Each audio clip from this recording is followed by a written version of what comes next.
تو پھر ایٹمی دھماکے فوراً کیوں نہیں کیے گئے؟ آخر وہ کون سی وجوہات تھیں جن کی وجہ سے مزید کئی سال انتظار کیا گیا؟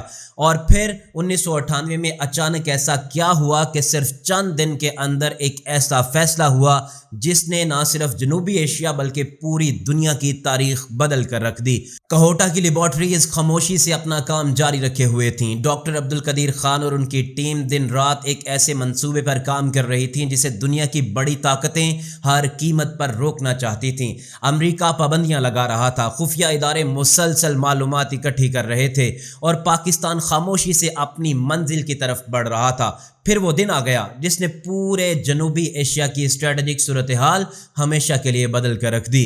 11 مئی 1998 کو بھارت نے راجستھان کے صحرائے پوکھران میں 3 ایٹمی دھماکے کیے اور صرف 2 دن کے بعد 13 مئی کو مزید 2 دھماکے کر کے دنیا کو واضح پیغام دے دیا کہ اب وہ ایٹمی طاقت ہے۔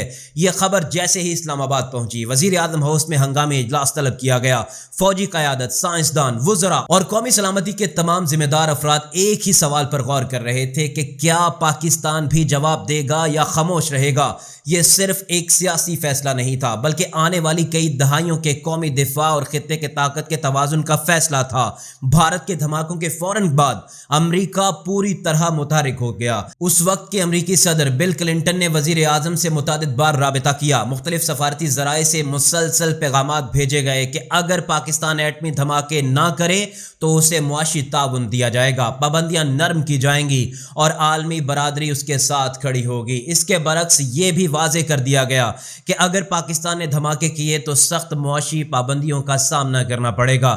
اس وقت پاکستان کی معیشت پہلے ہی مشکلات میں گھری ہوئی تھی، زر مبادلہ کے ذخائر محدود تھے، بیرونی قرضوں کی ضرورت تھی اور معاشی دباؤ مسلسل بڑھ رہا تھا۔ یوں فیصلہ صرف دفاعی نہیں بلکہ معاشی اعتبار سے بھی انتہائی مشکل بن چکا تھا۔ اسلام آباد میں مسلسل مشاورت جاری رہی۔ کچھ حلقوں کا موقف تھا کہ پاکستان کو فوری جواب دینا چاہیے، جبکہ دوسرے سمجھتے تھے کہ معیشت اس دباؤ کو برداشت نہیں کر سکے گی۔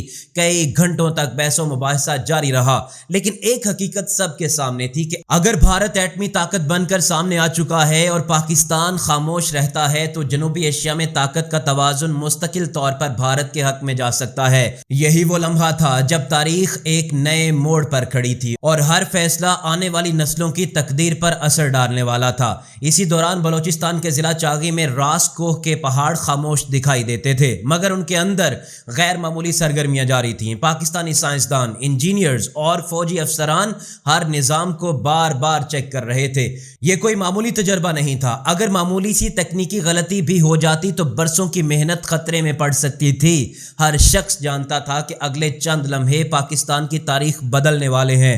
بالآخر 28 مئی 1998 کا دن آ پہنچا۔ دوپہر کا وقت تھا، کاؤنٹ ڈاؤن شروع ہوا۔ ہر گزرتا لمحہ پوری قوم کی دھڑکن تیز کر رہا تھا۔ پھر اچانک زمین لرزی، چاغی کے پہاڑ گونج اٹھے، گرد و غبار کا ایک عظیم بادل فضا میں بلند ہوا اور چند لمحوں کے بعد پوری دنیا کو اعلان کر کے بتا دیا گیا کہ پاکستان نے کامیابی سے 5 ایٹمی دھماکے کر دیے ہیں۔ چاغی کا سیاہ پہاڑ سفید ہو چکا تھا۔ یہ صرف 5 دھماکے نہیں تھے بلکہ دنیا کے لیے ایک واضح اعلان تھا کہ پاکستان اب دنیا کی 7ویں اور اسلامی دنیا کی پہلی طاقت بن چکا ہے۔ اس اعلان کے فوراً بعد پوری دنیا میں ہلچل مچ گئی۔ واشنگٹن، لندن، پیرس، ماسکو اور بیجنگ سمیت دنیا کے بڑے بڑے دارالحکومتوں میں ہنگامی اجلاس طلب ہونے لگے۔ امریکہ، جاپان اور کئی مغربی ممالک نے پاکستان پر معاشی پابندیاں عائد کر دیں، لیکن دوسری طرف پاکستان کے گلی کوچوں میں جشن کا سما تھا۔ سڑکوں پر نکل آئے تھے لوگ، مٹھائیاں تقسیم کی گئیں، قومی پرچم لہرانے لگے اور ہر طرف ایک ہی احساس تھا کہ یہ صرف سائنسی کامیابی نہیں بلکہ قومی وقار، خود مختاری اور دفاعی خود اعتمادی کی علامت ہے۔ اگرچہ پاکستان نے دنیا کو حیران کر دیا تھا، لیکن حقیقت یہ تھی کہ اصل امتحان ابھی ختم نہیں ہوا تھا۔ ایٹمی دھماکوں کے بعد پاکستان کو شدید معاشی مشکلات کا سامنا کرنا تھا۔ عالمی دباؤ پہلے سے کہیں زیادہ بڑھنے والا تھا اور ڈاکٹر عبدالقدیر خان سمیت پورا ایٹمی پروگرام آنے والے برسوں میں بین الاقوامی توجہ اور تنازعات کا مرکز بننے والا تھا۔ یہی وہ مرحلہ تھا جہاں چاغی کی کامیابی ایک نئے باب میں داخل ہو گئی تھی۔ 28 مئی 1998 کو چاغی کے پہاڑ سفید ہو چکے تھے۔ پاکستان دنیا کی 7ویں ایٹمی طاقت بن چکا تھا۔ پورے ملک میں خوشی کی لہر دوڑ گئی، لیکن اسلام آباد میں اس جشن کے ساتھ ایک حقیقت سب کے سامنے تھی کہ کہ اصل امتحان اب شروع ہونے والا ہے۔ حکومت جانتی تھی کہ دنیا اس فیصلے کو خاموشی سے قبول نہیں کرے گی اور چند ہی گھنٹوں میں یہ خدشہ حقیقت بن گیا۔ ایٹمی دھماکوں کے فوراً بعد امریکہ نے پاکستان پر معاشی پابندیوں کا اعلان کر دیا۔ جاپان نے نئی مالی امداد روک دی۔ کئی مغربی ممالک نے اپنے ترقیاتی پروگرامز محدود کر دیے اور عالمی مالیاتی اداروں کے ساتھ مذاکرات مزید مشکل ہوتے چلے گئے۔ اس وقت پاکستان کی معیشت پہلے ہی دباؤ کا شکار تھی۔ زر مبادلہ کے ذخائر محدود تھے، قرضوں کا بوجھ بڑھ رہا تھا اور سرمایہ کار غیر یقینی کی صورتحال کی وجہ سے محتاط ہو چکے تھے۔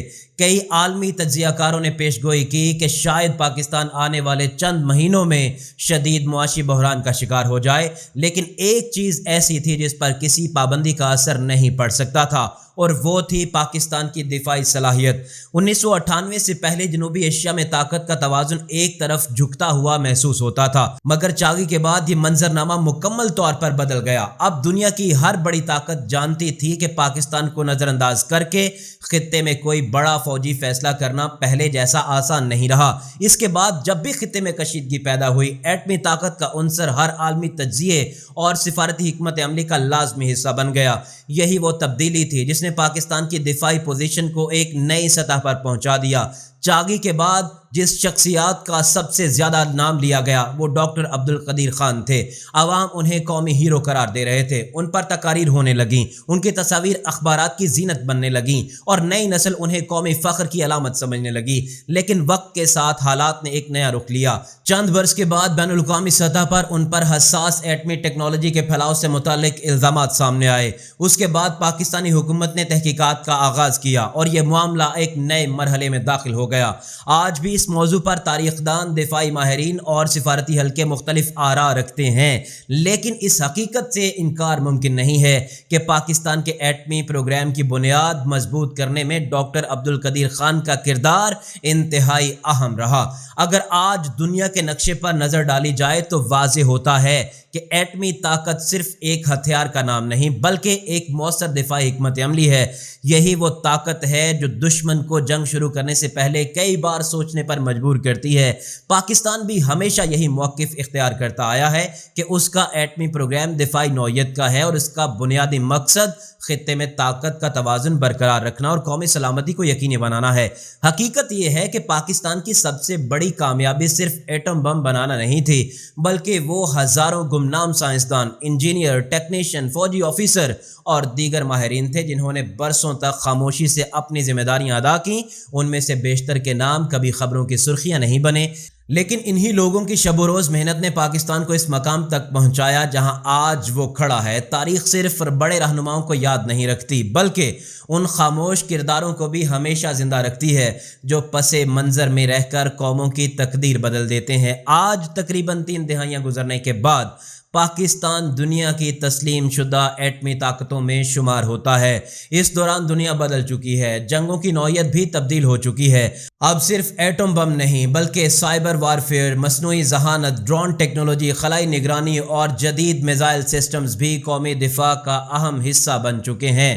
اسی لیے مضبوط دفاع صرف ماضی کی کامیابیوں پر فخر کرنے سے نہیں بلکہ مستقبل کے تقاضوں کے مطابق مسلسل تیاری کرنے سے قائم رہتا ہے۔ 28 مئی صرف 5 ایٹمی دھماکوں کی تاریخ نہیں بلکہ عزم، قربانی، سائنس، جدوجہد اور قومی خود مختاری کی علامت ہے۔ یہ ان لوگوں کی کہانی ہے جنہوں نے عالمی دباؤ، معاشی پابندیوں، دھمکیوں اور بے شمار مشکلات کے باوجود اپنے ملک کے دفاع کو ہر چیز پر مقدم رکھا۔ آج بھی جب چاغی کے سفید پہاڑوں کی تصویر سامنے آتی ہے تو وہ صرف ایک پہاڑ کی تصویر نہیں ہوتی بلکہ ایک قوم کے اس عہد کی یاد دلاتی ہے کہ پاکستان اپنی آزادی، خود مختاری اور دفاع پر کبھی سمجھوتا نہیں کرے گا۔ آج بھی ایک سوال اپنی جگہ پر موجود ہے کہ اگر 1972 میں وہ تاریخی فیصلہ نہ کیا جاتا، اگر پاکستانی سائنسدان ہمت ہار جاتے یا اگر پاکستانی فوجی قیادت عالمی دباؤ کے سامنے جھک جاتی تو کیا آج جنوبی ایشیا میں طاقت کا توازن یہی ہوتا؟ یہی وہ سوال ہے جو اس پوری داستان کو صرف تاریخ نہیں بلکہ مستقبل کے لیے بھی ایک اہم سبق بنا دیتا ہے۔ آپ اس ویڈیو کے بارے میں کیا کہتے ہیں؟ کمنٹ سیکشن میں اپنی رائے کا اظہار ضرور کیجیے، اور اگر ہمارا پیج اور اگر ہماری ویڈیو پسند آئی ہو تو اس کو لائک کریں، شیئر کریں اور ہمارے چینل کو سبسکرائب کرنا مت بھولیں۔ اجازت دیجیے، اللہ حافظ۔